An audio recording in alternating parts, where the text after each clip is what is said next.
Shit Dad Podcast. Celebrating the mistakes that all parents make. You're listening to the Shit Dad Podcast.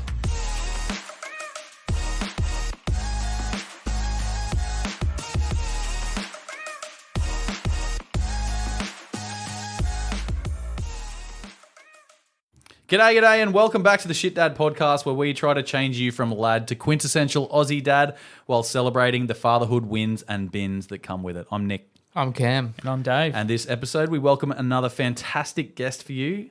Father of six, nerd extraordinaire, lord of all the lands he surveys, greatest among all Steves. I want to introduce you guys to the most humble man who has ever lived, Steve Ball. How you going, Steve? I'm great. What an intro. Oh, I didn't write that for myself at all. so humble. I literally messaged him this afternoon. I was like, what do you want me to say about you? And he wrote back with that, and I was like, that is the best thing I've ever read. That's the greatest intro anyone's given us. All right, so we're going to have a chat to Steve about his fatherhood journey, and most of all, like being a father of six. Holy shit, that's something else. So we're pretty excited to Yeah, hear about you. I've learned to juggle, which is interesting. Yeah, Physically or emotionally? both. But first, we'll kick it off, I reckon, with a joke. Do you bring a joke, Steve? Yeah, my 8-year-old, his favourite joke that I tell him is, how do you make a pool table laugh? Tickle its balls. You say that as I'm just having a mouthful of whiskey. Shout out to Archie Rose, by the way. Yeah, Yeah. good. Good drop. Tried their that new one. I can't even remember the name of it. Whatever. I'm I not don't even know. shout I was out. just trying to make that one last a lot longer. Yeah. Little sip, little sip, little sip. What do rich people say when they're tickling their baby? Gucci, Gucci, Gucci. Oh, that's good. Why did the chicken cross the road? Why? To get to the other side. Oh, sorry. Can we cut that one out? I fucked it. I'm like, is this the joke? No. All right, here we go. That's staying in. Why did the chicken cross the road? Why? To get to Stupid's house. Knock, knock. Who's Who's that? there? The chicken. Okay. Okay. Clever girl. How does a penguin build a house? Yeah.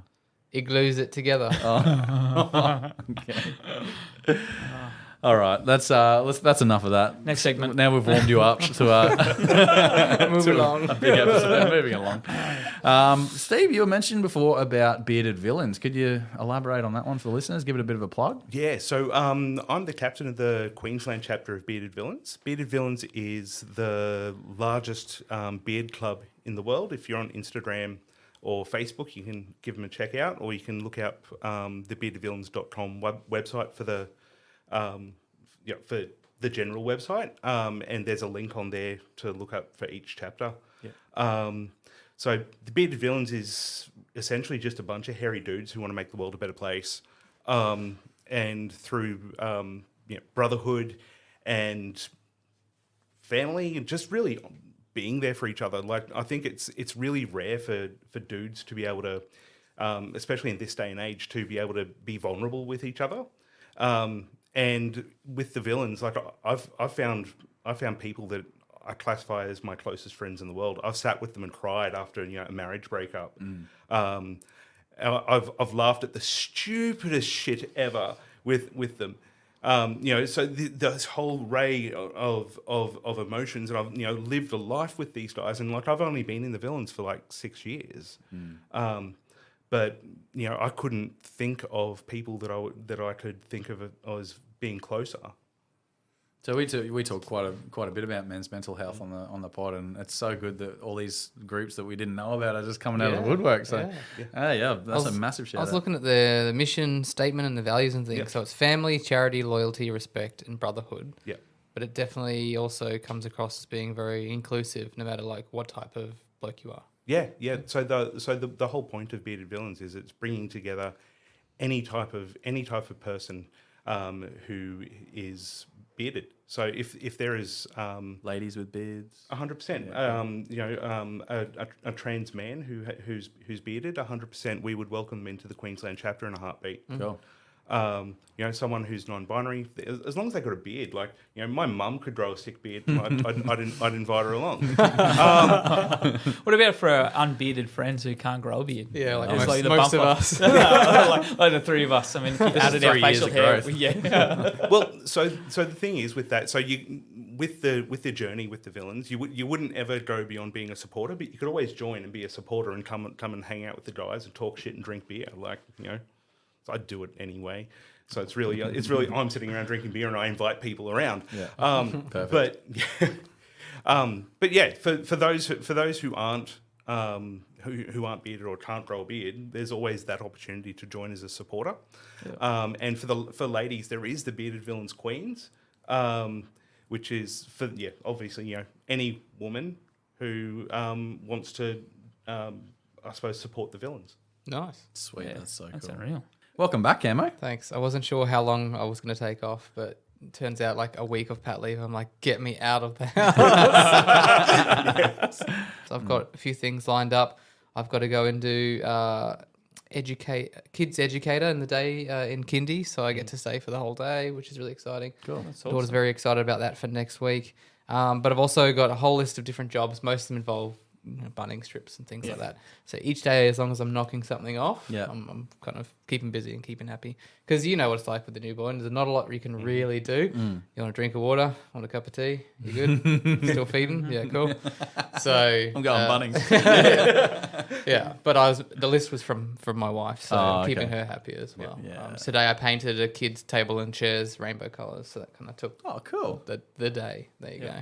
So no, it's going really well. He's pretty cruisy, and compared to the other two so far, the easiest one, the quietest one. So we'll see how that goes. He knows his position. Yeah. I think maybe the third has to be a little bit chill, and maybe you can let us know what the sixth has to be like. I can say my third is my wildest. Oh, wow. He's 17 and not living at home, and is smoking weed every day. And You said he was crazy. He's all right. yeah. No, Sounds he's great. So he's a mullet and he's an esche. So Oh, no. Okay. You so- broke it. Yeah, that's all right. Yeah. Dropped it on the head. Dropped it on his head one too many. Yeah, he's a good kid. Honestly, he just gone down a bit of a dodgy path. But, Yeah, right. Yeah, I think it's just every kid's different. You Yeah. know, like my eldest looks like a Hemsworth, and it's disgusting, and obviously doesn't get it from me. Doesn't get it from his mother either. Wait a minute. No, he really looks like me. It's ridiculous. But except he's 6'2". And then my daughter is like, she's 19, and I couldn't wish for someone who was more gentle and loving and caring and the perfect example of how I believe a young lady should be. Perfect. And so for me, growing up with all my kids growing up, it's been that thing of me going, I want to teach them how they want to treat people how they want to be treated. Yeah.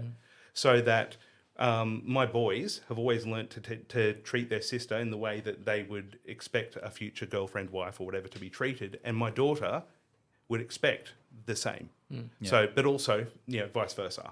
And so, Harmony and I used to go on like daddy-daughter dates. So I taught her what dates should look like, and so all of that sort of stuff. And so then I've got two stepsons, Oscar and Felix, who are really, really cool dudes. Well, to me, both super nerdy in their own ways, which is perfect. Right up your alley. I've got Dragon Ball Z tattoos on my leg and Deadpool shoes on.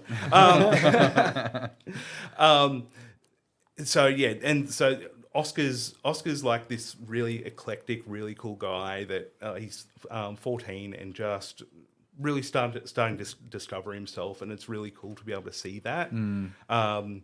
And Felix is like this really sporty kid, really funny, both into gaming, and I hate gaming so much. Really? Because, I love lifting heavy things. Yeah. I used to love gaming, GTA, and speaking shit to people online all the time. Yeah. But when I was 205 kilos at my heaviest, when I was that big, all I could really do was play video games. But now I don't have to do that. I would rather lift heavy things and run around and annoy my kids all day. Yeah, I love that. Yeah. That's cool. And then my youngest is 8. His name's Atreyu. Not named after the shit metal band.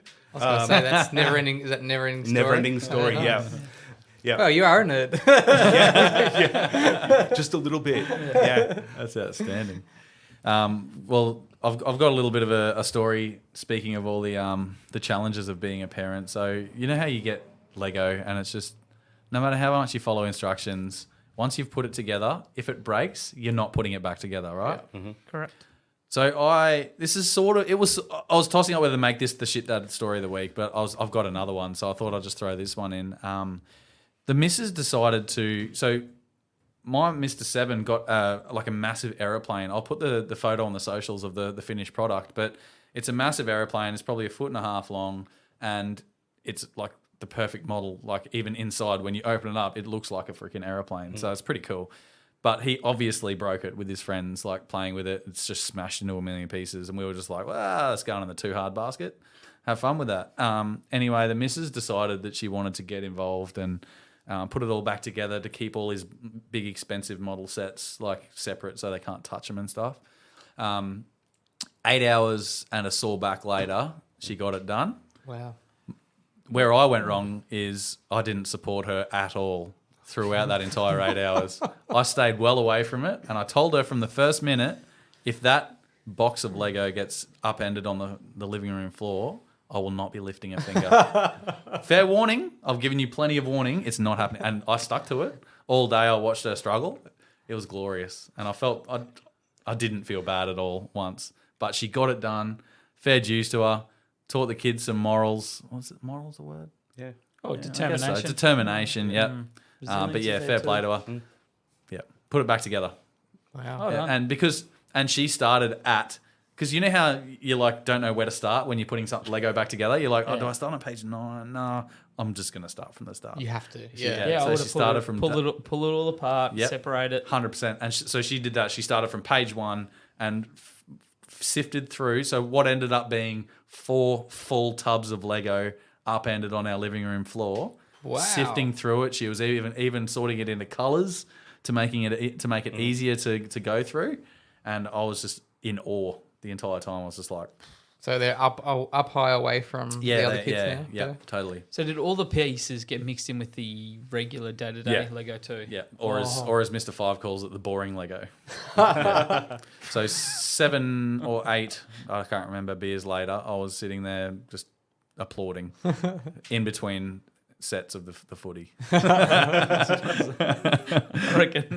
reckon your missus thinks all Lego's pretty boring now too. No regrets. After 8. Oh, We're only just dabbling in Lego now. It's not really Lego. It's the Woolworths stuff. Oh, You get it yeah, for free. the farm stuff. Kids love it. They But do. like within 2 seconds of how I created a little farm for them. Okay, how good is this? They're like, cool. Destroyed. Yeah. I'm like, yeah, all right. Whatever. Just chuck it in this box. Yeah, that box will get upended in 4 years to put it all back together. chuck it in this box that goes to the bin without them knowing. Where do they go? I don't know. They're somewhere. We did that with 5 boxes of Bunnings Lego because this lady was handing them out for free on the way out one day, and all the kids got a box, and we all, of course, had to put it all together.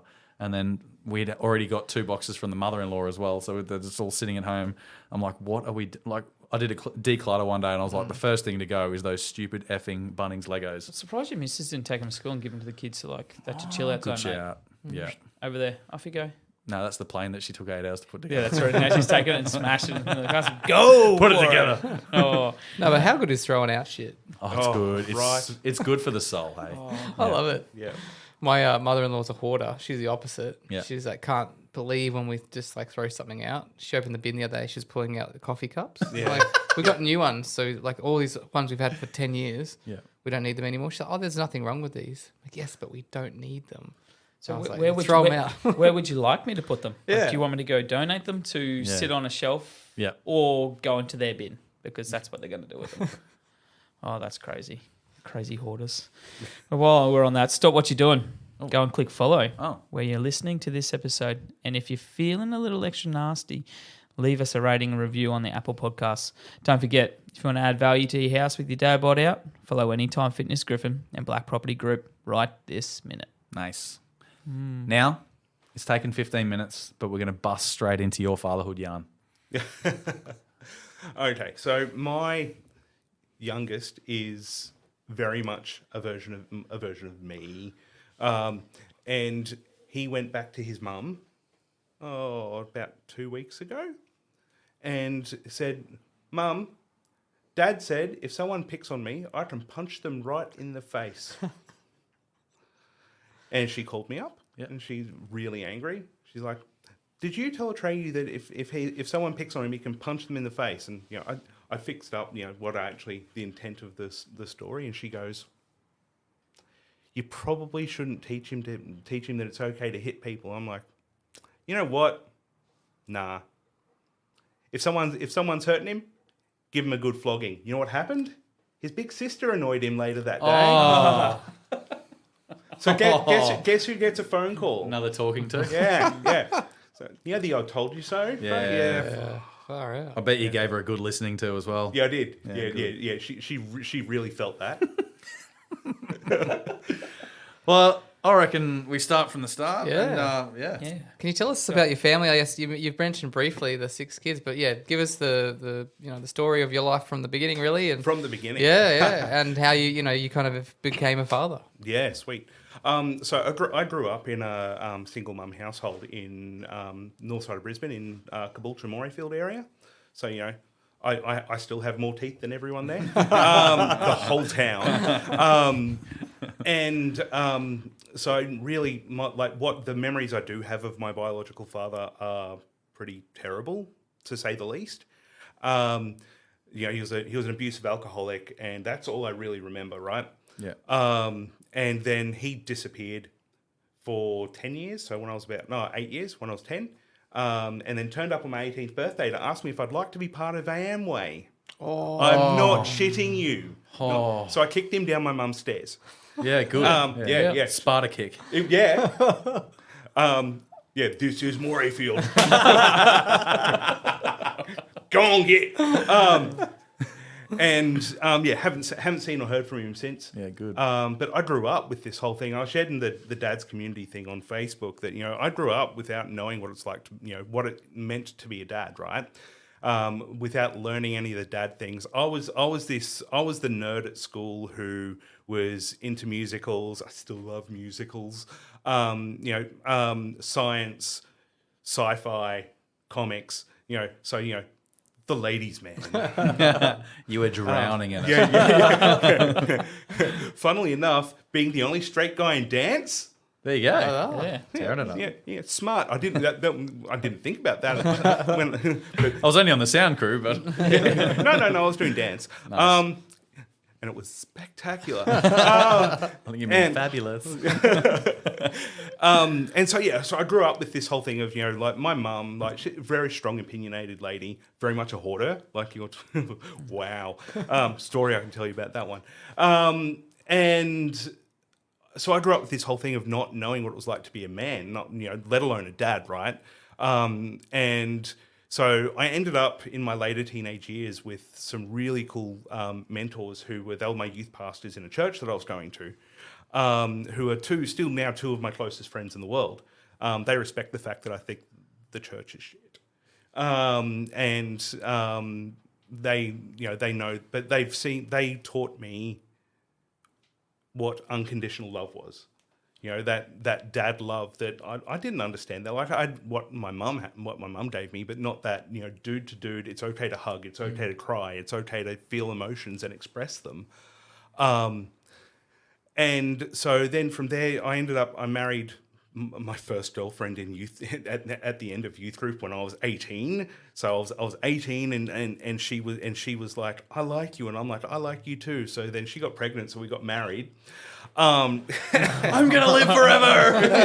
Yeah. I was like, because that's what Jesus loves. Do the right thing. So we got married, and it was on the 8th of August 2001. I'm sitting there, and my eldest fella was born, and he was the size of my forearm, and I looked at him, and before that moment, I had no idea what it meant to be a dad. When I first looked at him, I knew that I'd give up my life for him. Yeah. I knew that I would do anything for him, and I would do absolutely everything I could to make him the best possible man that I could do. And if that meant getting him around other dudes who knew shit about stuff that I've got no idea about, like cars, I do that. And now the dude's obsessed with cars. Do you reckon that would have changed if you didn't have those pastors in your life? Yeah, well, I don't know. I think, you wouldn't have met the church girl, obviously. But Yeah. I think I probably wouldn't have thought about it in the same way. Yeah.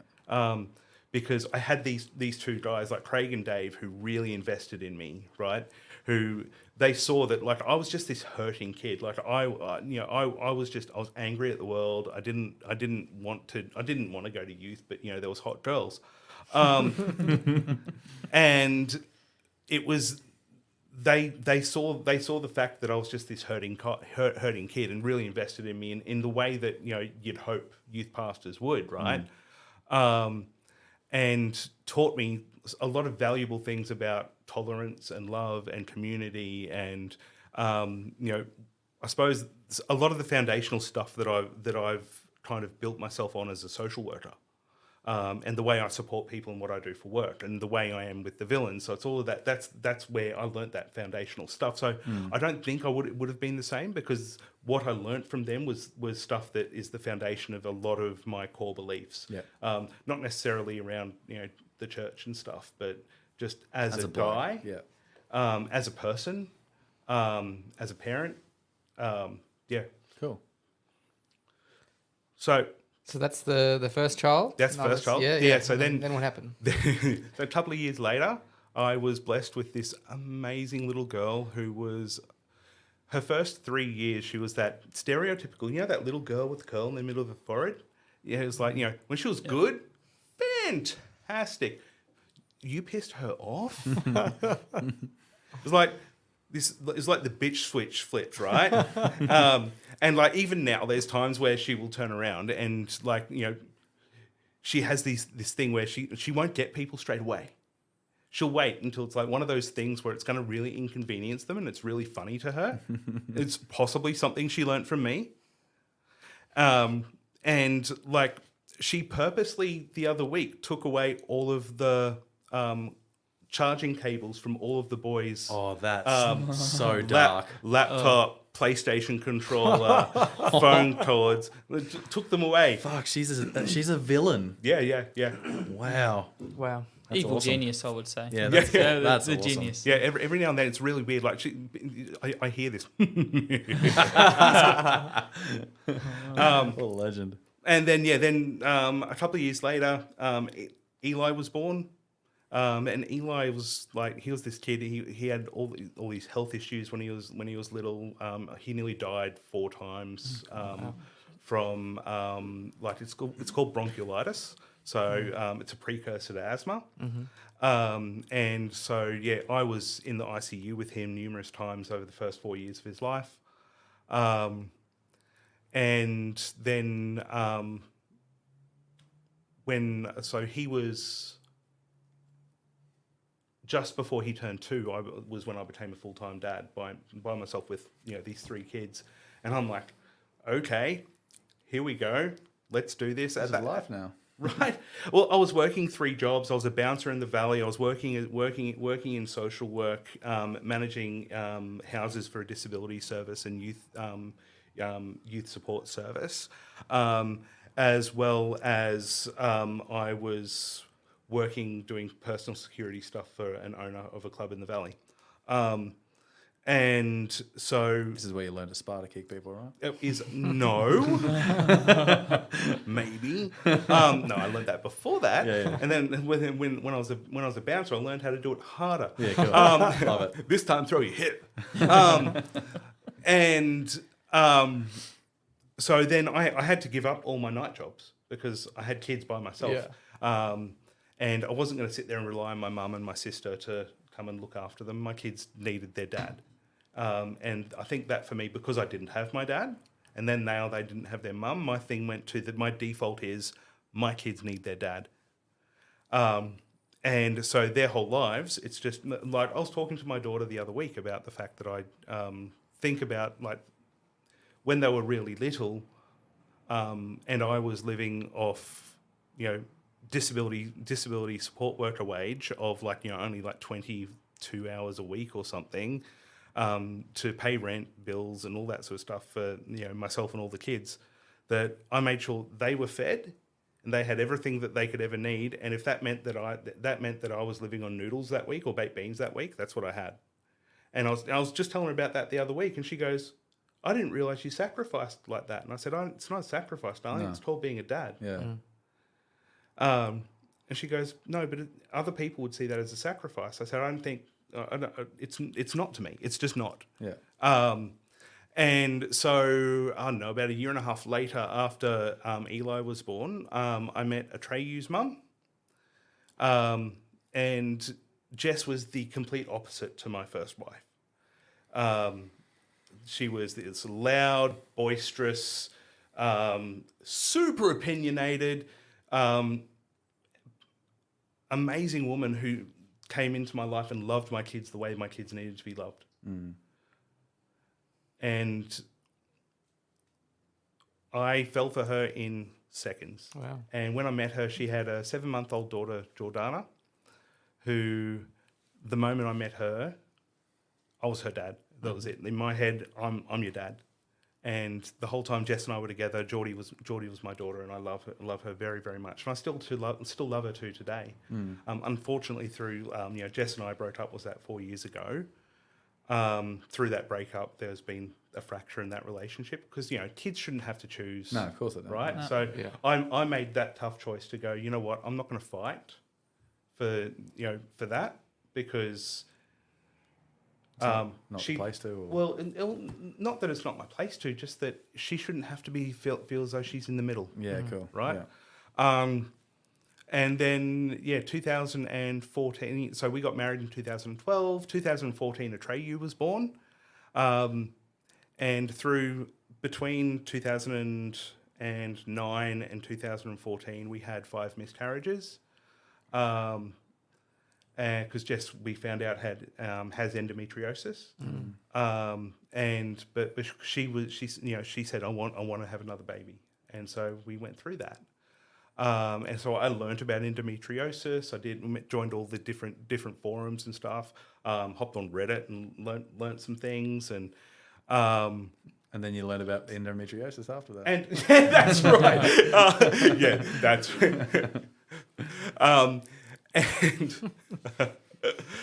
and then so I learned to support her the way I could. And through all of that was, I neglected my health, I neglected my mental health, and all this sort of stuff. And I was working as a social worker, case manager for a company called Bravehearts, where I actually support adults who were abused in institutional care as kids. But I neglected my own mental health, neglected my self-care, neglected all of that stuff, and I got up to 205 kilos. And then when Jess and I broke up, I realised, well, shit, my kids need me. And I'm 205 kilos. I can't do anything right now. I couldn't even walk 100 meters at that point, right? And I spoke to a few people, and one of my friends suggested talking to a doctor about weight loss surgery, about having gastric sleeve or bypass or something. So I met up with a surgeon, and we spoke about it, and I came to him with my list of questions, and I said, I've got questions, but if you tell me what you want to tell me, and if I've got any further questions, I'll ask you. And this guy is Reza Adib, who is Anastasia Palaszczuk's partner now. Oh. And I sat down with him, and he goes, well, I can tell you one thing. If you don't have the surgery, you'll be dead in 2 years. Jesus. That's enough. Yeah. Well, my BMI was 72. Oh, good. My blood pressure was 200 on 160. So hypertension, like extreme hypertension. And I was 39. Wow. And my resting heart rate was 210 beats a minute. My resting heart rate, well, right now it's probably up a little bit, but it generally sits. I was really proud the day it came to 69. It was my favourite thing. I took a photo of it. I sent it to everyone. I'm like, yeah. Yeah. Then one of my mates was like, try to get it up to 420 now. Yeah. I'm like, okay, I'll call your mum. I wish I had that sound effect still. I'm brown chicken. So over the last 3.5 years, so I've lost 115 kilos, and I now can I run around with my kids. I'm present in their life. I try to do my best for them. Sometimes we have massive arguments, and it's amazing because they're my kids, so they're fiery, but there's that unconditional love, and one of the things that I've always taught my kids is that there's nothing so yucky that we can't talk about it, and that's one of the things that Bravehearts teaches kids in the schools and stuff when they go around and teach them about personal safety. And so by default, I've always done that with my kids. And I had a moment about 8 years ago where Harmony disclosed that she was sexually assaulted by her mother's partner, and the one time that she's, one of the 5 times that she'd seen them in that. And so, but she said today that the reason she came forward is because she knew that she could, and she knew that it was a safe place to come and talk about it. There was the police couldn't do anything about it because it was historical, and she couldn't remember enough details, and that's the unfortunate side of the legal system with that. But she knows that she told me, and that I believe her. If the rest of the world doesn't believe her for whatever reason, she knows that her dad believes her. Yeah.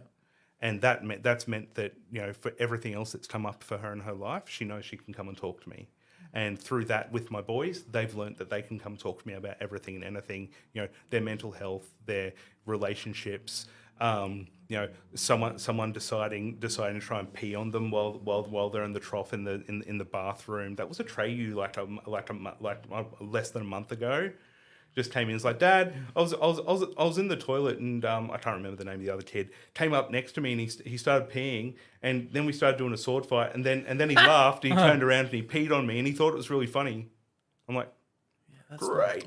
I'm like, yeah, sort of abuse, kid. Yep. And he goes, oh yeah, but it was funny, so I peed on him back. And the world was restored. Yeah, that's right. It was no longer an issue. Yeah. Oh, that's so good.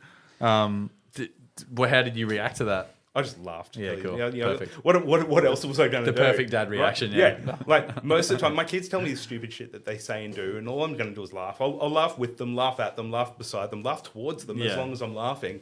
I think one of the things that I tell my kids that everything in life's about shits and giggles. Yeah. Right. If it doesn't give you the shits, it should give you the giggles. And sometimes it can do both. Yeah. They're the right laughs. Yeah. Yeah, definitely. Mate, you've spoken about heaps of challenges, Steve, that in your life, and then as your dad's life, too. Being a dad. But what about challenges in creating the bonds that you got with your kids? Have you found challenges? And how do you find and then how do you make the quality time with 6? Yeah, so creating the bonds is something that I think it's a personality thing for me. Like, I'm a pretty personable person. So with my kids, it's always been that I've shown them that they're number one.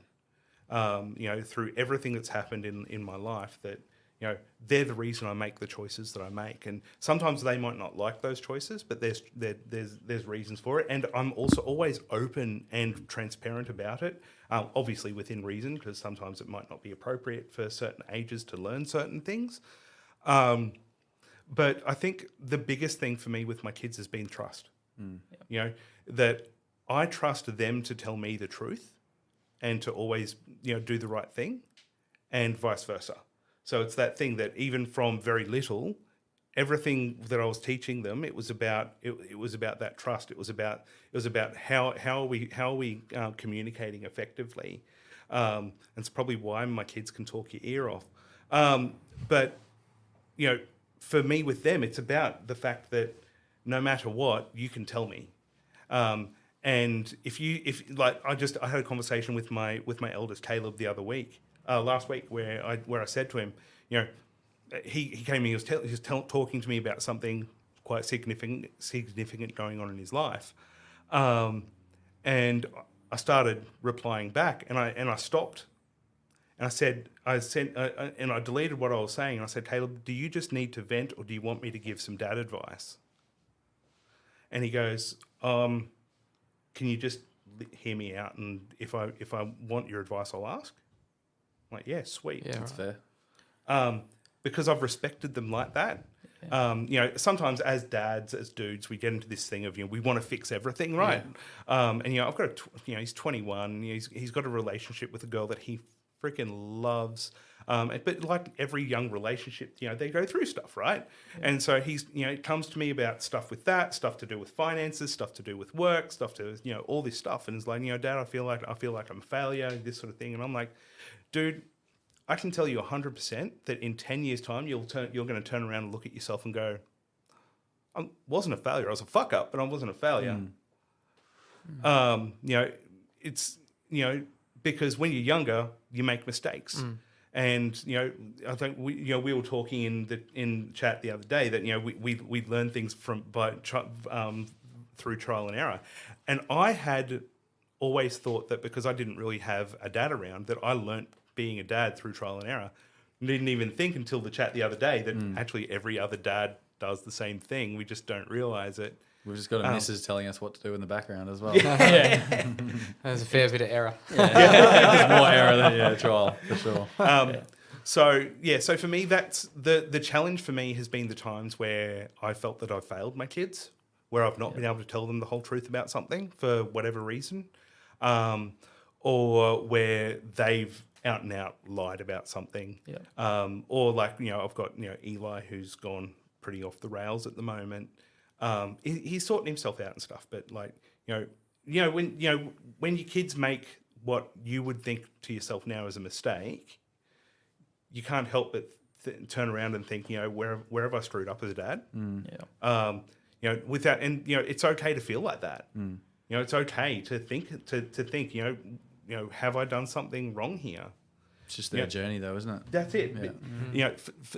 For me, it's about like I've taught my kids. There's nothing so yucky that you can't talk about it. So if I feel like this, I should be able to turn to my mates and say, hey, I feel like a real screw up as a dad right now, and this is why. And like my mate Guy, like I turned to him, it was 10 months ago when I had to have Eli removed from the house. And I said to him, I feel like the biggest failure as a dad. And he said, but you prioritised every single other child in that house because of what was going on. And you loved Eli enough to make sure he went to somewhere where he was safe. You weren't just kicking him on the street. He said, you're better than a good dad. You're an amazing dad. That's good. That's fucking good support. Yeah. And Guy's one of the dudes from the Villains. Yeah, cool. And it's just that, for me, I've learnt that I can be completely raw and honest. And the Villains has opened that up for me even more so. Where, when I went through my marriage breakup, I sat there on a video call bawling my eyes out. Not because, like, we called the relationship because at the start of 2019 and just went, you know what, let's not try and save this. If we keep fighting to try and make this work, we could become more and more toxic towards each other and towards the kids, because that's what was starting to happen. Let's separate now. Give it a couple of months or whatever to see how we go, because then at least then we can be amicable, because we're always good mates. And to today, I still turn to Jess, and we're not close friends, but I know I can turn to her and tell her, this is something that's going on, and there's no judgment about it. And that there's never that fight about, Atreyu's with me for, this week, and he's with you for that week. If she needs him for something or I need him for something, we have that conversation. There's never a fight about it. That's healthy. Yeah. And it was because I I think we were both self-aware enough to come to the end and go, you know what? We've both been through shitty breakups before and had parents break up and gone through that. How can we do this in a way that's as healthy as it can be? It's never going to be great, and there's always going to be people who are hurt. And the kids are always going to hurt with that, right? But how can we mitigate that risk? How can we minimize it? For me, when that all happened, and we sat down, we told the kids about it. I hopped into a video chat, and I bawled my eyes out. I'm like, I'm a failure. I failed my marriage. It's 2 marriages.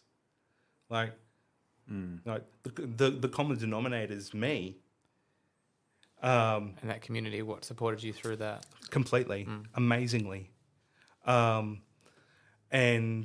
the boys were like, Steve, it's okay. Like, you can be vulnerable. Like, it's okay to feel like a complete screw up. It's okay to feel as though you've failed.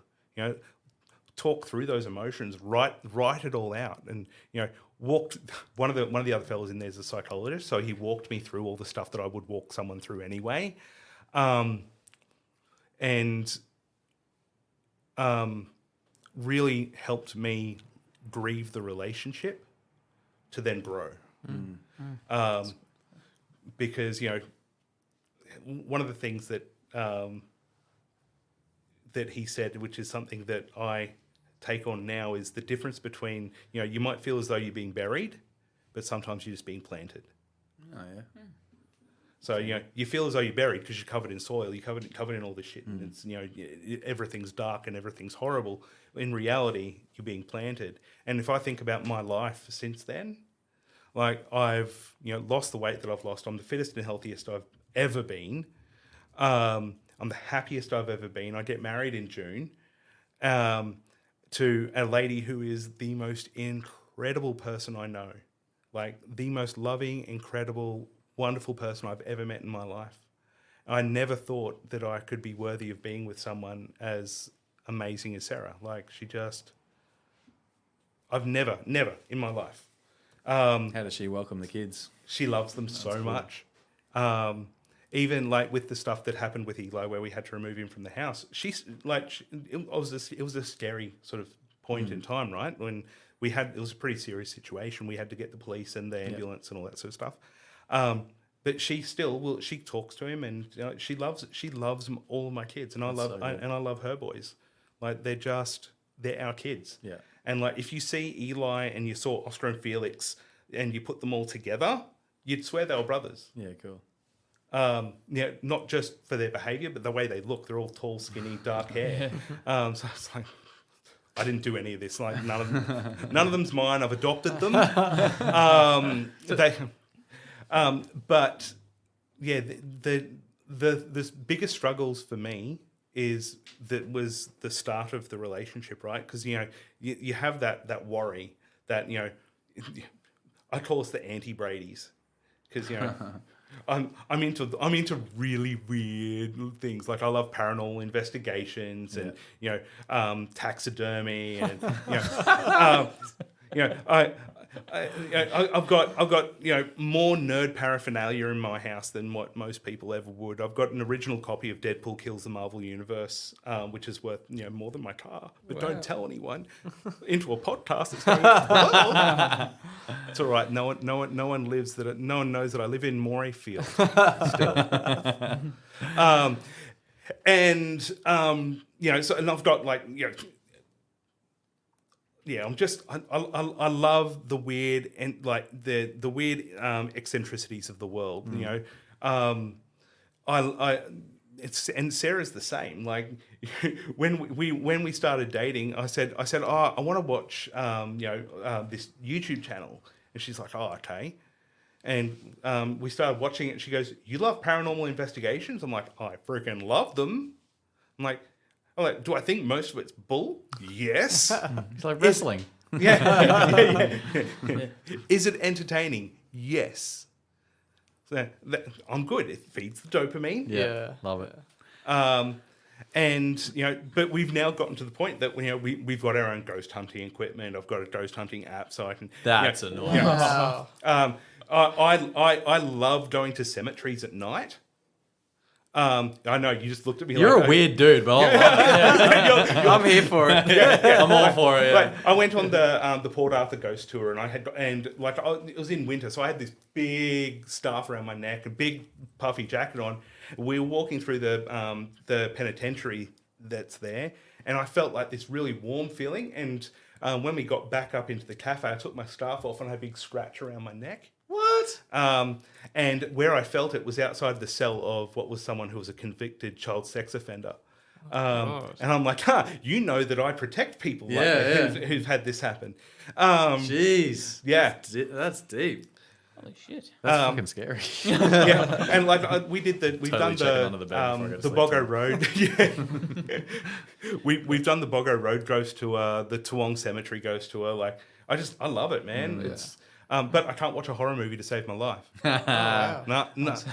That's gold. It's awesome to hear your story. Like, obviously, we speak to a lot of dads who are first-time dads. Yeah. You know, about to be. Maybe they've got a couple. So very much in kind of the earlier stages of life and kind of doing the trial and error, like you said. But it's awesome to hear your perspective, and you've experienced so many things. Yeah. So it's been really cool just to hear that side of it, and especially now. Having come out of it, the other side, and like you're saying, you're about to get married again, you've lost all this weight, like you're in a really good headspace. So it's great for people listening in case they're in any of those different stages to know that you can come out the other end too. They're planted, not buried. Yeah. That's sick. I'd love to hear though. You said how Sarah's kids have come in and they fit in really well. I know with the blended families, there's no matter how well you get on, there's always going to be clashes with like boundaries because two different parents, they might have a lot in common, but parent completely differently, or they've got different ways of parenting that the other might not like as much. Do you have that issue at home, and how do you sort of create those boundaries? So for us, with Atreyu, Jess and I parent the same, right? So where Sarah struggles with Atreyu is the fact that he's very bullheaded.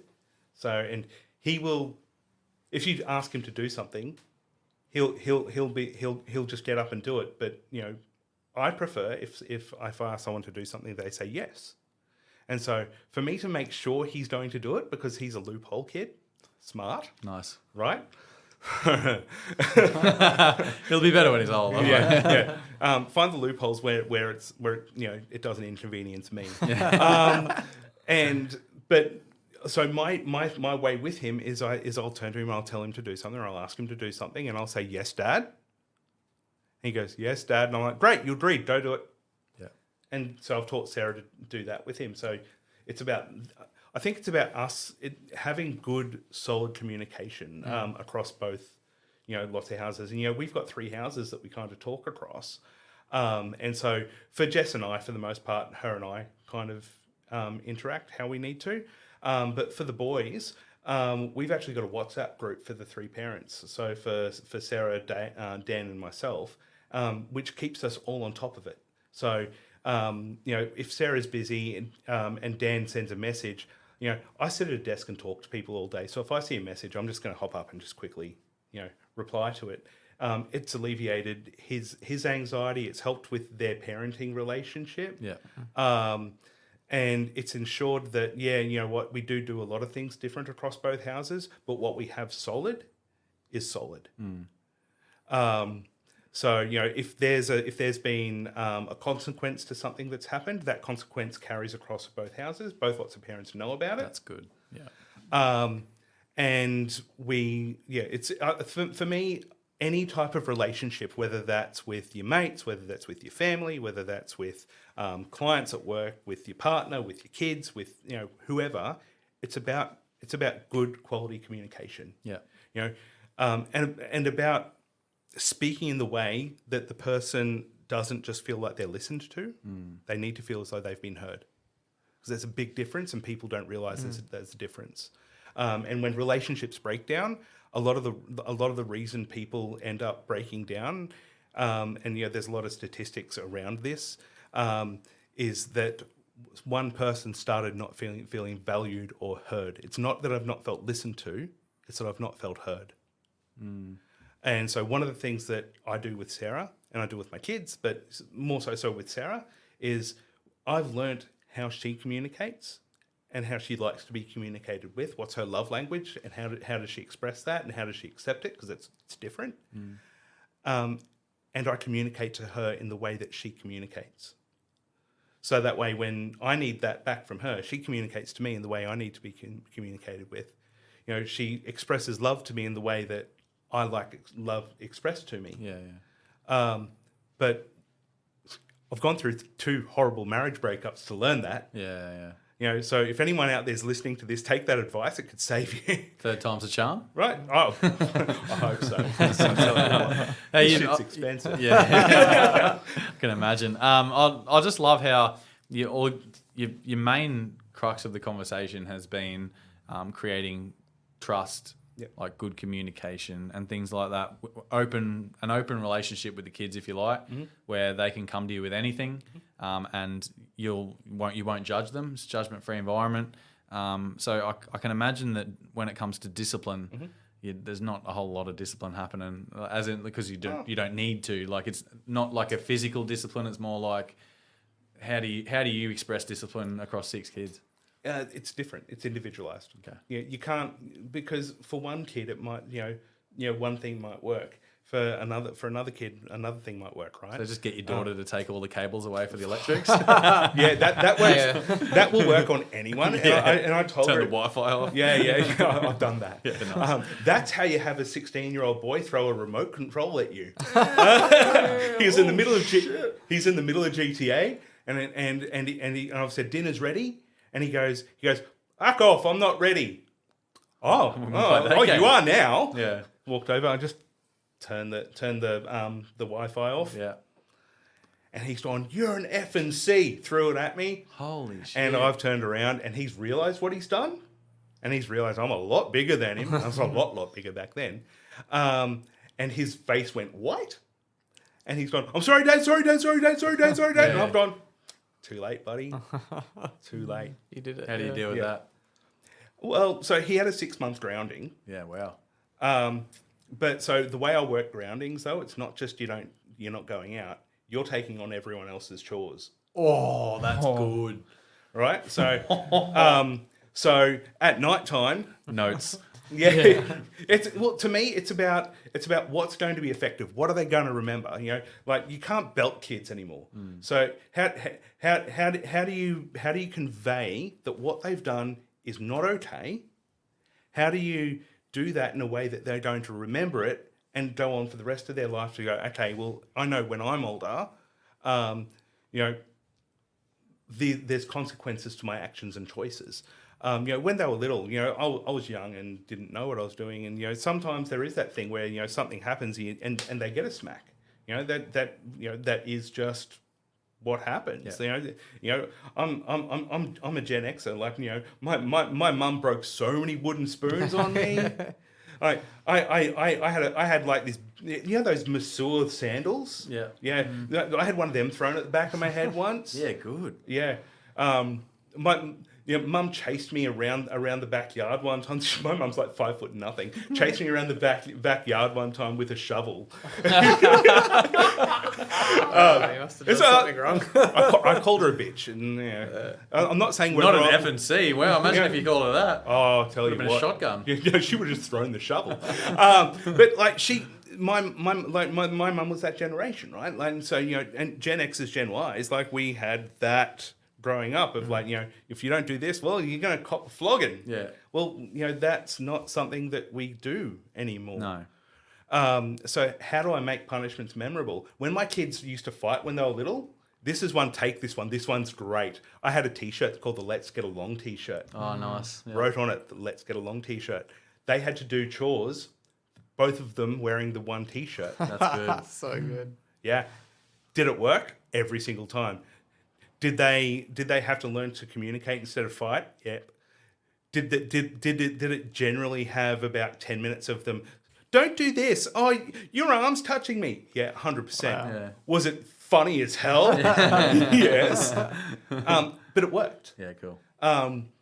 And so for me, it's about, the consequence has to be something that they remember. So, turning off the Wi-Fi because he's in the middle of a game. Sweet, at that point it would have just been no more games for the rest of the night. Throw the controller at me, buddy. Yeah.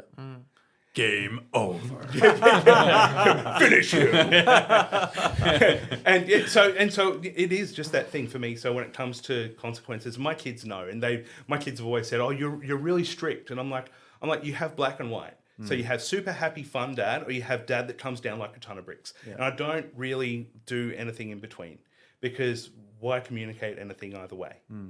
That way they know if they've messed up, there's a consequence, and there's a very different sort of thing. And the best punishment ever, if there's nothing you can physically do, and it's one that every parent knows and every kid has had it said to them at least once, is, you know what? I'm not angry. I'm just really disappointed. Yeah. Classic. Yeah. I said it to Atreyu, I don't know, a little while back, and he goes, "Oh," and then just started crying. Oh, yeah. Hits deep. Yeah. But in all the feels. Yeah. So to me, it's about when it comes to consequences for things, with discipline or whatever, it's about that child. What is it about that child that it's going to get that message across? Because you could have a kid who's autistic, and certain things like saying, well, you don't have this for dinner or whatever, it's just going to be like, oh, well, whatever, I'll just eat whatever you put in front of me anyway.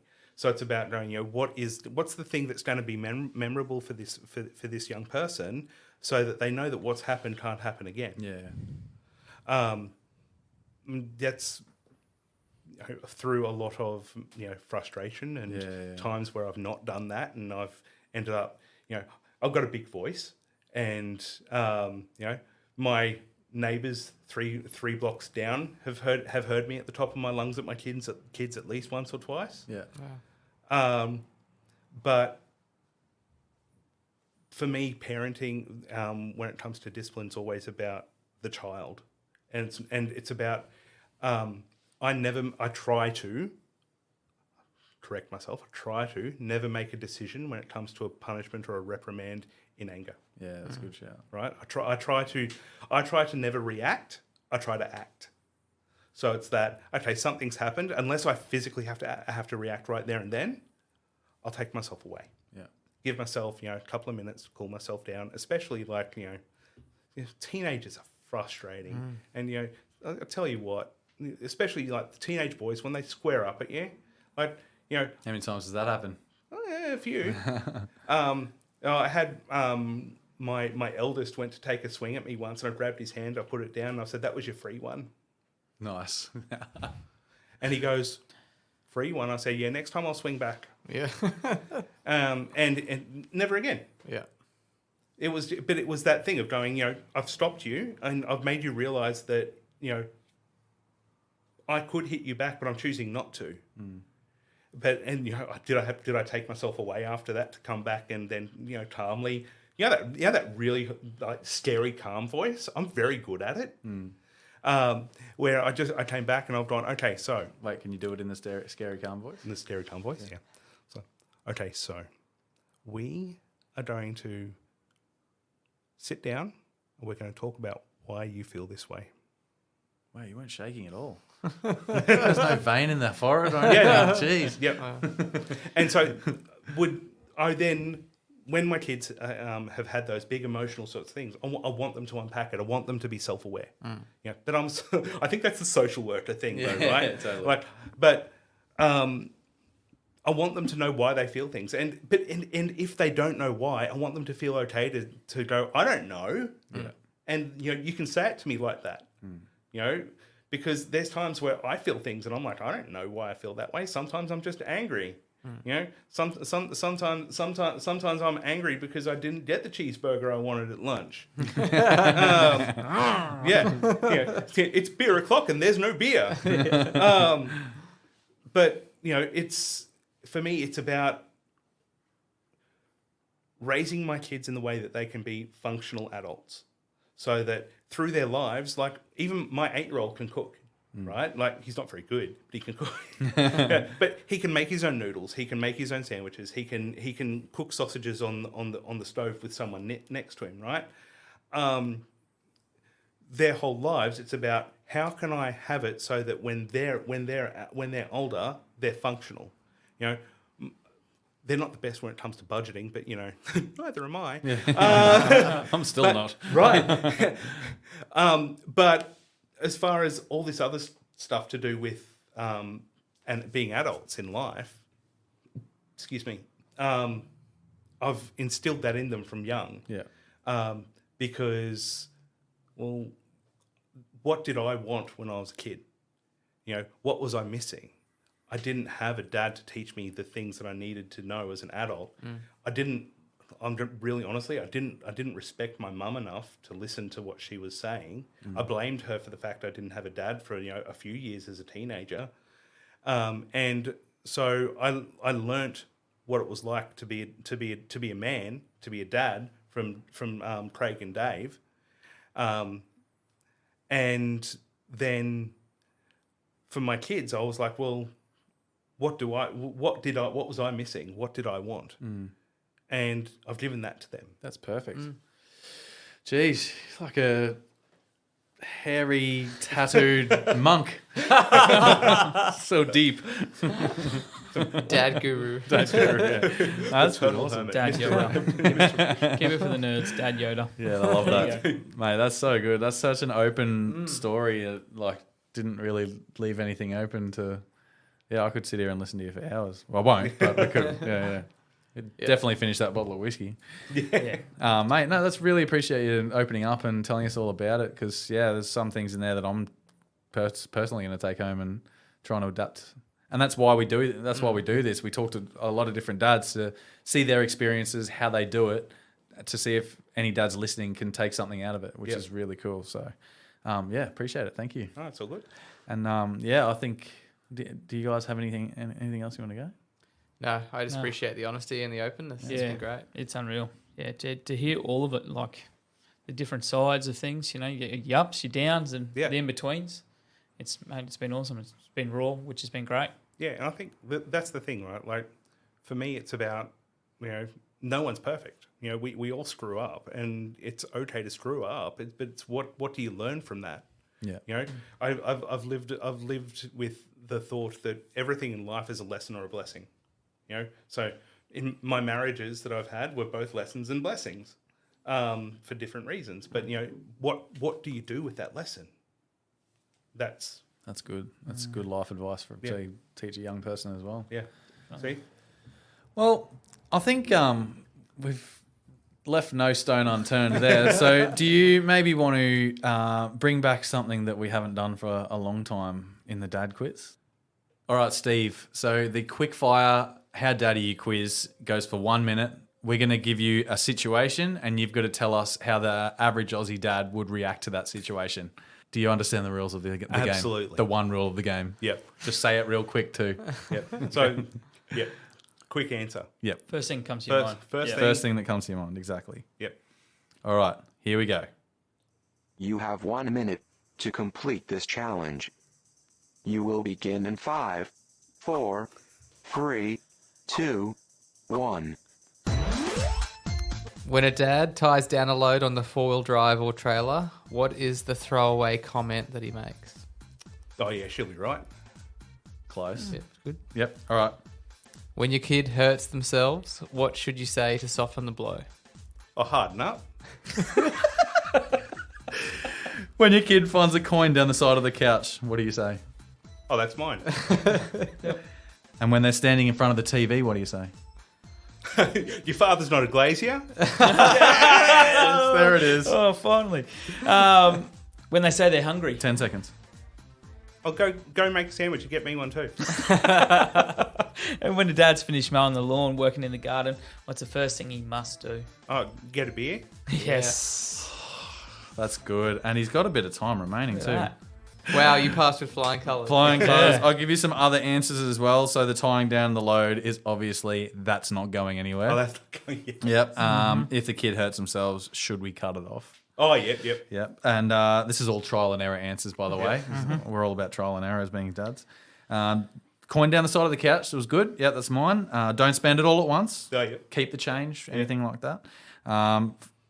not a glazier in front of the TV. That's 100% points on that one. When they say they're hungry, g'day hungry, I'm dad. Oh yes. Yeah. And obviously you crack a beer or stand and admire when you mow the lawn. So you nailed that one too. You get double points if you do both. Yeah, I think that's fair to say that's 6 out of 6. Yeah, Well done, mate. And now I think it's definitely time for this. Dave, can you do your adaptation of this as well? Shit Dad Stories. Let's never change that.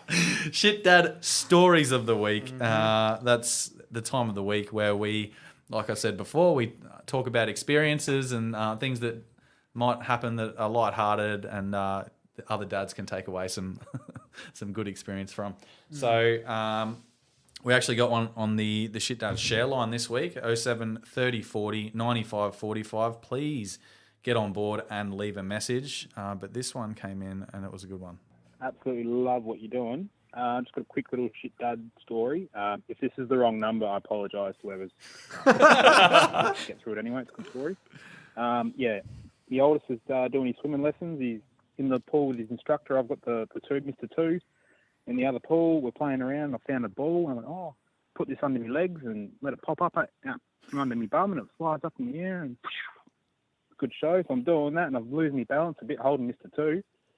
I'm looking back at the ball, and then I look back, and I realise I've been holding him underwater for about 3 seconds. And then the ball shoots out, my God. And then old boy comes out of the water, and he looked at the ball. Looked around. No one saw what I did, but I knew. It was a Shit Dad moment, but the little fella's not scared of the water. He absolutely loves it. So carry on. How good is that? All right. So that was. He didn't actually send a name in for that one. So It's because he was worried about calling some random. So cheers, old mate. That's a cracker. But yeah, 07 30 40 95 45 to anyone who wants to get involved and tell us a Shit Dad story, because we're all about it here at the Shit Dad podcast. But before we get to you, Steve, I've got one that I want to say before I forget. Yesterday, because plums are in season again, so I thought to myself, I'll punch a few plums. Having having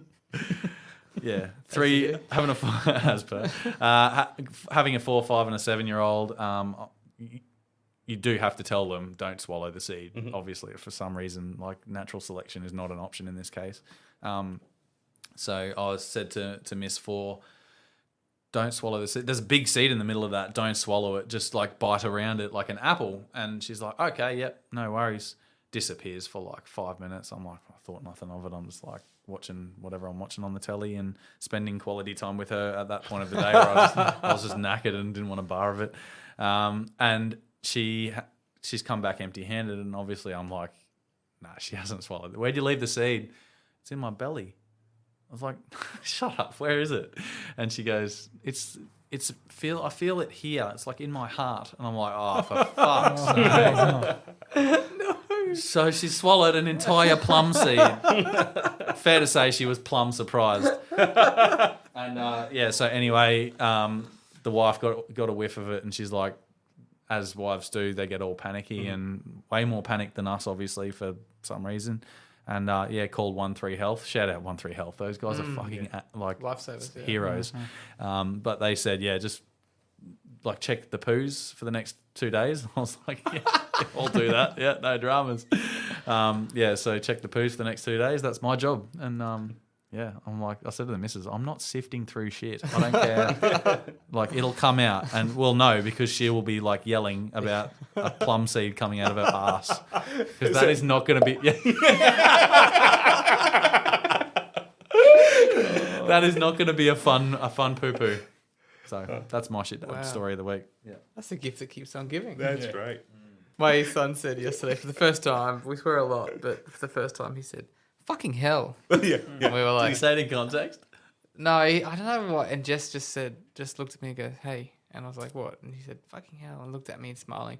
And so I know if we like laugh or if we do anything, he'll keep doing it. So I said, oh, we don't say that. I was kind of like moved along kind of thing and brushed it off. So he hasn't said it since. So I was like, oh God, don't you start. My ex-father-in-law had the best saying ever.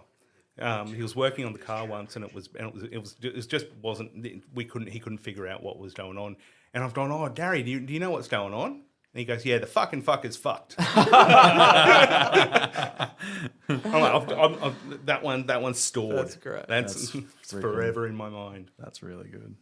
Okay, so probably my best one was when Harmony would have been about 5. And her and the boys were running around out in the backyard, and I decided that I would, crack a beer, let them run around. Hadn't mowed in, I don't know, a couple of months because, it was winter, and so, Just let that shit go. right. But didn't know that in the cubby house that we had out there, that my little fella had pulled one of the planks off, and she ran around and she'd stood on a nail. She comes inside to me. She's like, Dad, I've hurt my foot. I'm like, oh yeah, you'll be right. Yeah, she's walking with a paling still stuck in her No, foot. no, it wasn't that. I would have noticed. Maybe.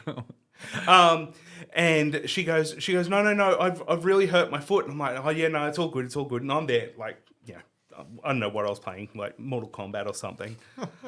No, it's Tony Hawk. And she goes, no, I'm really hurt, Dad. And I look down, and there's like footprints of blood. Oh, fuck. From like in the back rumpus room, but it's only one, so I'm like, oh, it's not that bad. And yeah, so then I have a look, and she actually stood, and the nail had gone right through her foot. Oh yeah. So then took her to the doctor, and the doctor said, "Oh, how did this happen?" And I told the doctor what happened, and without making me look like a shitty person. And the doctor goes because Dr. Tomasello knew us really well. Yeah. Goes, Harmony, was your dad with you when that happened? And she goes, no, and it took him 5 times to hear me. He was also 5 stubbies deep. That's right. Yeah. Oh, Wow. that's unreal. That's a cracker. You raised a tough one, though, walking all the way up those stairs. Oh, they breed Waiting them hard that in long. Warriorfield, eh? Yeah. What about you, Cam? I'm sure you got plenty. Oh, yeah. So, as you know, the Dolphins played their first NRL match recently. Was it yesterday? They won, by the way, which is very exciting. All 4 Queensland teams won, apparently. Cam's our sport guy. He loves Yeah. sports. Yeah. And he's a Dolphins fan. Loves clearly. sports. Big Dolphins fan. Yeah. Game 1. Very happy. You can't even pretend properly. I've been talking on the pod for a while around. I'm going to support the team. Going to get the whole family involved. Going to get the kids involved. Make sure everyone really cares about this. As soon as the game starts, my son walks over, and he starts complaining like, "No, put on the Dolphins. Put on the Dolphins." I'm like, they're literally kicking off now. There they are. Look, there they are on my shirt, ready to go. And he starts yelling at me, "I want Dolphins!" He thought that we were going to watch Dolphins on YouTube. And so then I had to not pause the Dolphins game, go away against- from the game. Against Roosters on YouTube. I had to show him some Dolphins on YouTube for a bit to calm him down and then put the game back on. That's awesome. That would be a pretty cool fight to see. Yeah. That. Dolphins and Roosters. But where's the fort? Is the fort in the sea? Or is the fort in the land? So he gets it now. So next game. Nice. Look, mine's come again on the weekend, top weekends always. We've heard that about kids following and I suppose copying what we say. But what's worse is when they copy what you say around their friends and then that friend comes and dobs on them. So I was on the weekend and I had just said shit for whatever reason in the kitchen. Little Miss 3 was there and I'm like, shit. And she's like right there looking at me and I'm like, shivers, yeah. And we were out playing, then went out the front, give the missus a bit of time by herself. They're both kids, neighbours are out, and they off start playing. Next minute, he comes running home to me. Hey, Dave, I said a naughty word. What? And then his mum's like, oh, don't dob, mate, don't. No, like, what word? Like, she said shit. So he's yelled it across the neighbourhood. I got him to swear whilst my daughter's like teaching him. So top one. I thought you were saying he said shitvers. It would have been.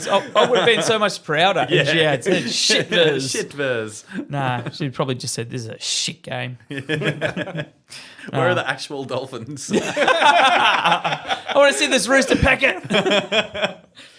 So yeah, just be careful because it's not just repeating it in the house; it's repeating it to your neighbours' kids. Oh, that's superb. Well, yeah, that's Shit Dad stories, not moments. Shit Dad stories of the week. I appreciate everyone being honest again. Same to you, Steve. But does anybody have any final thoughts? Because that has wrapped up yet another episode 80. Can you believe it? 80 episodes. Pumping. What is it, 2 years now-ish? Fuck yeah, whatever. Whatever it's been. yeah, I think so. Feels like yesterday. Yeah. No final thoughts from me. I'm just trying to go home and get some sleep. Yes, sir. I'm the same. It's like 9:30 and we're all like ready for bed. Fuck, how the mighty have fallen. Hey? And it's only Monday too. Fuck. What about yourself? I have to listen to my wife get up to the baby all night. That's so hard. That is hard. That Yeah, is tough. See, fun thought for me then. So I always say to my friends when my exes were giving birth, like, you know, giving birth's like super painful. My hand was so sore. So it is. Can you turn it down an octave, love? Yeah, that's right. Seriously. Up the gas. Yeah. Up the gas. All right, that's it. That's it from me as well. So thanks once again, Steve, for coming on. We really appreciate it. Great way to round out episode 80 of the Shit Dad podcast. And thanks for opening up to us. No worries. Thanks for having me. Awesome. Cheers. Have a good week, everybody.